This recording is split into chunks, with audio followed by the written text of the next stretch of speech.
She got a hip straight from Kingston, Jamaica, lips so sweet from Saudi Arabia, lady from the south of my area. Hey guys, it's Castro. Follow me on all platforms at It's Only Castro. You can find me on YouTube. My newest music video is Lady from the South, the song I've just sung. And I can't wait to see you guys. Peace.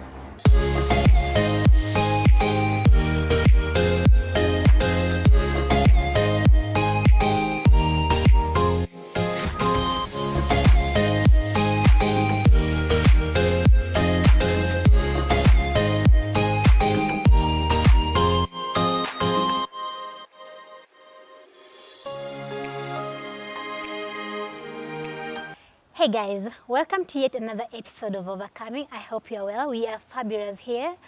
We just had a wonderful week and I hope you've subscribed to see all our videos, to see fascinating interviews, fascinating stories, people's journeys, people testimonies of what they've been doing, what they're currently doing and what they inspire to do.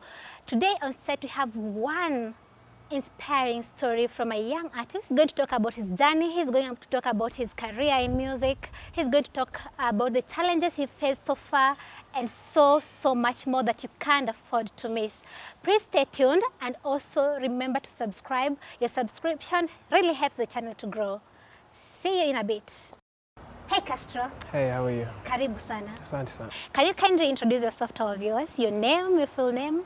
My name is Castro. And your artistic name, or you still go with Castro? Okay, my name is Cuba. That's my government name. But I go by the name of Castro in the streets. I'm a musician. I've been a musician for 4 years, but I've been in the industry for about 4 months. I'm also a student in South Africa. I study philosophy, politics, and economics. And on the side, I'm a graphic designer. Oh, what inspired you to go with the name Castro? So the online identity I've been using, like in terms of Facebook and stuff, it was always Cuba Castro. So sometimes when people hadn't met me in person before, when they do meet me in person, but they met me online, they just call me Castro.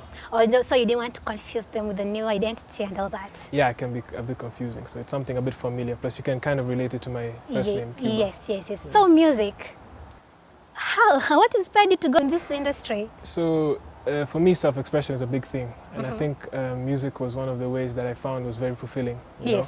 And I kind of discovered that I've always loved music. You know, my dad would always listen to music all the time, all kinds of artists. You know, from Miles Davis to Fela Kuti to all kinds of artists. You know, even Ludacris. So he'd have me in the car listening to Ludacris when I was young. But yeah, so I was always kind of around music, but I never really ventured into making yourself comfortable in that. Exactly. So when I did find someone that I could venture into music with, then it was a perfect opportunity. Yeah. So doing politics and economics and music, they really don't go hand in hand. Has it been a challenge for you pursuing music and as well as your career? I think the only challenge really has been time, because I have to manage, a university degree, but you also have to manage pushing your music and working on the music. But you'd be surprised, they're not really that far apart. There's the academic sides of music, I think it's called musicology, so where people actually study music. In fact, there's an interesting book. Is it something that you've pursued? You've tried to go into studying music? Yeah, not really academically, but like on the side. Like there's a book I'm reading called The Psychology of Expectation, and looks into how people, like composers, use certain aspects, of music to create certain feelings, and it's really cool stuff.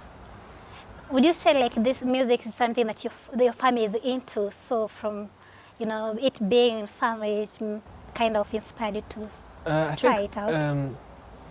Yeah, probably. I think everyone in my family really loves music. Like you'd find that we listen to all kinds of music. But yeah, I have a few cousins that do music. Like Kevin Munyi, he's a brilliant composer and flamenco guitarist. Yes. And I also have a bunch of cousins who do music. Like Sean Preezy, he's for part of a rap group called SDP, and a bunch of others who I can't name now because they haven't started, but they're definitely going to start sometime soon. So it's something that you guys are really into? Yeah, I wouldn't say really, we aren't too many of us, but it just happens to be that, it just flows. Yeah, it just flows, So what was your plan? So far you've been in the industry, you've said for 2 months? 4 months. 4 months in the industry. February, But when did you start writing the music? So we started coming up with music back in 2017. We started by it was really casual. Like we were in high school, we had this thing where during lunch times we would freestyle over an instrumental over YouTube. And it was just a bunch of fun, you know. It was just really those for... were the roots of it. Yeah, that's the roots of it. And then I met my partner Taru, who on the songs he's called Proper. Yeah, so that's where it comes from.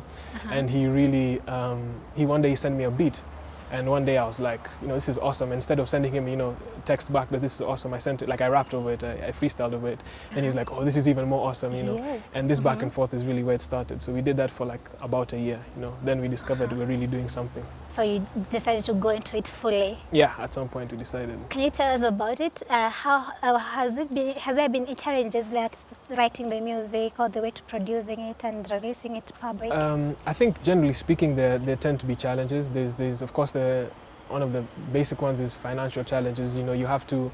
It costs to have a music career. You know, you have to find a studio. You have to find. You have to buy certain equipment, maybe, you know, true. like a laptop at least, so you can kind of do a bunch of stuff. But challenges were kind of, a biggest challenge maybe was to figure out how to start.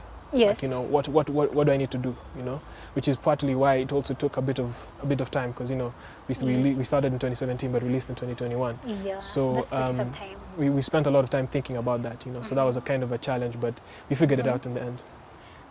So can you tell us the steps? Like how did it go with you? How did you find your partner? How did you meet him? Can you tell us about the journey? So in terms of meeting my partner, so I guess that's the first stage, and we met a while ago in kindergarten actually. Oh, and, so you've been childhood friends? Yeah, but we were kind of, I had changed schools a few times, so we made friends. I think it was in primary actually. We made friends, but then throughout secondary we didn't really associate. Then I went back to the same school, so we met again, and that's how our relationship blossomed into something about music. But that was kind of the first stage, the discovery stage. So sending beats back and forth and sending recordings back and forth over Facebook pretty much. And then it got to the stage where we decided to see if, you know, are we really just, you know, are we making noise or are we actually making music, you know? Yeah. So we decided to share it with a few people. Yes. Some in the industry, some just, you know, our family and friends. Yes, to see how it will be received. Yeah, exactly. So, and the response was actually pretty nice, you know. People were very supportive, and I'm grateful for that. And then the third stage was kind of, okay, now how do we start? So we started looking for a studio. Yeah. And it took us like a whole other year to look for a studio because we kept finding a studio and there was something wrong, you know. So first time it's it was not like exactly what you're looking for. Yeah, and then, you know, then again, you know, you kind of have to be realistic. So it's like, okay, I'm not gonna get like a big, you know, proper studio with everything and your sound check and everything done right, you know. But we had to be realistic in what we expected. So, but we kept finding studios that didn't really match our needs. So we had, first one is, you know, like in an SQ, we were like, okay, this is just not the right environment, and this guy doesn't really care about the music, he cares about the money, so we can't really do that. We found another place, it wasn't really working out. We found a stable at some point that was a studio, like there was a horse next door. It's quite an ambitious person. Yeah, so, but you know, we believed in the kind of thing he was doing, you know. So we tried out there, didn't really work out. Then we have finally found the right studio in the right place, and the right person behind because, you know, the artist can be very good, but maybe the person who's recording him is not that good, or the person who's mixing is not that good, or the person who's mastering. So the quality tends to be not what you expected. Exactly, and for us, a big thing was it has to be good quality music. Yes. Like if we want That's people what to you really, were going for, quality. Yeah, if you want people to really get our vision, they have to. We have to produce something quality, so something that people can clearly see. You know? Yes. Then the third stage was really. That was the third stage. The fourth stage was now releasing. Yes. Yeah. So we had to figure out how to do that. You know, do we have a release party? Do you have? How do we get on radio and that kind of things? And it took us like about another three or so months to do that because we wanted it to be big, we wanted it to be impactful. Yes. You know? So you know, we managed to get on radio for the debut, which was really awesome. We had a proper release party, you know, where we got to show people. Since your debut, have you gotten any other interviews? No, not really. We were supposed to go on a media tour after we dropped the music video for A Lady from the South, which you can find on YouTube, of course. But because of COVID, we weren't able to, you know, like we were. Yeah, we were held back. COVID kind of stopped everything. Yeah, we were supposed to do performances as well, a bunch of things, but because of the second lockdown, especially, it was quite an obstacle. Yeah. Have you tried maybe to do virtual events? That sort of thing, maybe to publicize your music?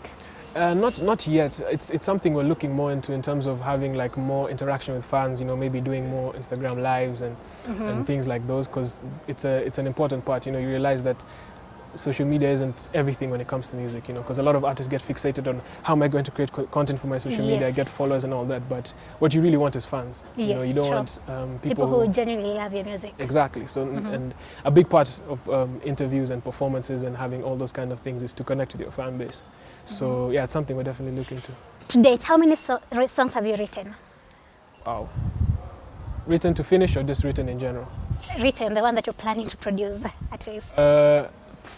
Probably at this point, probably hundreds. But at the moment, we are gearing up for the release of my first EP, which is coming through in June, the middle of June.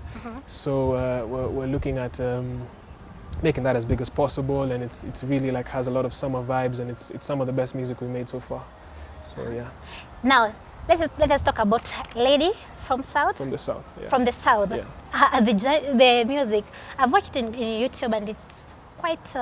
What style is that? So the music itself, and the music I think we've mostly produced, or some of our best music, is Afrofusion. So it's a bunch of genres, like a collection of genres, but at the root of all of them is African, you know, African influence. So it could be the beat, it could be the guitar, it could be a certain aspect, you know, or maybe the melody. But what the Lady of South music in terms of the actual music video, we chose to take a more artistic approach, which was to do something that, you know, it's not just me singing the lyrics and we're kind of dancing about and all that kind of things. It was more like a storytelling aspect, because the song itself is actually, it's almost a story, because you're describing the woman, you know, that you see every night and at the club, that kind of situation, without actually describing her. So you say she has hips from Kingston, Jamaica. You're not saying that, you know, she's beautiful. You're just saying that, so people can imagine it for themselves. So the videos also had to be a kind of storytelling vibe. Yes, I've seen the video. It's step by step, kind of descriptive. Yes. So what's your future plan in music? So, and maybe as a person, considering your career? So it's interesting. So in terms of music, my ultimate goal is to be the biggest artist in a country that I don't know the language of. So like a country outside of Africa. Yes. Which of course logically requires that, you know, you're the biggest artist. That means you want to be so big, you had anywhere in the world. Yeah, exactly. So and even the kind of music that we'll make is kind of geared towards that. You know, it's something with African influence, but it's something that anyone around the world can understand. You know, the vibe. Yeah, but I guess in terms of school, I just want to finish my degree. And then you want to pursue the career as well after you're done with school? I haven't, to be honest, I haven't really decided at the moment. You know, if music takes off by then, you know, or is in a place where I want it to be at that point, maybe I'll pursue music for a while. But I think it's important that I do complete the degree, so I always do have the option, you know. And it's something that I enjoy, you know, philosophy and economics and politics. You're able to balance? Yeah, it requires a great degree of balancing, because the graphic design business, or the freelance that I do, has to, it largely contributes to me making the music, you know. So I have to balance all three and give them each equal attention, which requires like ultimate focus when you're doing one. So like when you're doing school, you can't think about music, because then your grades will dip, you know. Yeah, true, so you have to really prioritize yourself. So if you wake up at 5 a.m., you wake up at 5 a.m. Yes, you have to be very desperate. Yeah. Now, as we're winding up, kindly tell your fans, the people who love your music, something inspirational, something you've always wanted to tell them. Kindly tell them so that can. So guys, especially my fans in France, Lyon, I really appreciate you guys. I think when it comes to doing something that you believe in, that you want to do, I think the steps you have to take is really just discover what your vision is, you know, discover what steps you need to take, and then plan it out, and then just do it. Just start, you know. It doesn't matter where you start, it just matters that you start and that you work hard towards it. That's it for us today. That was Castro. You heard about it. You can go to YouTube and check out his music. The best, my favorite one is the Queen from the South. I'm saying that right? Lady from the South. The Lady from the South, sorry. Lady from the South. It's quite a nice music. I promise you'd love it. Kindly go to his YouTube channel. I'll also share the link below in the description place, and you can check out his music. You can check him out in social medias. You have social media handles as well. At It's Only Castro on all platforms. Pardon? It's only Castro. At all platforms, yeah. Please follow him on his social media handles. And until next time, see you. Please remember to subscribe. I'll see you on the next video.